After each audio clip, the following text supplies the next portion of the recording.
Welcome to tell now. आइए जानते हैं इंडिया की टॉप न्यूज के बारे में। मुंबई में राष्ट्रीय स्वयंसेवक संघ यानी आरएसएस की 100वीं वर्षगांठ के कार्यक्रम के दौरान संघ प्रमुख मोहन भागवत ने 2 बड़े बयान दिए हैं। यूनिफॉर्म सिविल कोड पर सलाह और बीजेपी के अच्छे दिन को लेकर उनकी स्पष्ट टिप्पणी। मोहन भागवत ने कहा कि समान नागरिक संहिता यानी यूसीसी को लागू करते समय सभी समुदायों और वर्गों को पूरे विश्वास में लेने की जरूरत है। उनका कहना है कि यूसीसी भिन्नता और मतभेदों को जन्म नहीं दे बल्कि समाज को जोड़ने वाला होना चाहिए। उन्होंने उदाहरण देते हुए कहा कि उत्तराखंड में 3 लाख सुझाव लिए गए और सहयोग से कानून पारित हुआ, यही सही तरीका है। भागवत ने कहा कि यूसीसी को केवल राजनीतिक मुद्दा नहीं बनाना चाहिए बल्कि इसे सभी धर्मों, भाषा और समूहों के हित में सावधानी से लागू करना चाहिए। उन्होंने जोर देकर के कहा कि भारत जैसे बहुसांस्कृतिक देश में मतभेद बढ़ाने वाली कोई भी नीति आगे नहीं बढ़ सकती है।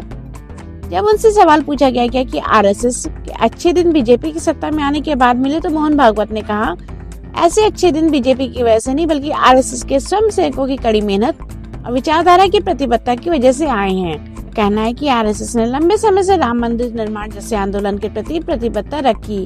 जिन्होंने इसका समर्थन दिया उन्हें लाभ मिला। इस बयान में संघ ने खुद की भूमिका को राजनीतिक सफलता के मूल कारण के रूप में बताया, न कि सत्ता की वजह से।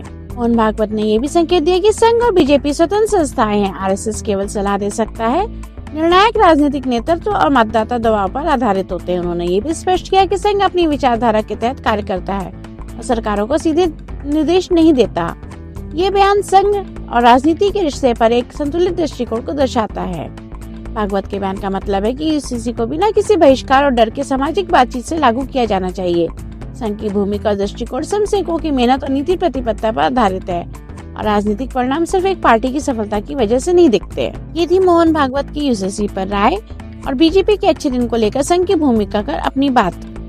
आप इस बारे में क्या सोचते हैं? अपनी राय हमें कमेंट करके जरूर बताइए। ये थी आज की देश की कुछ खास खबरें।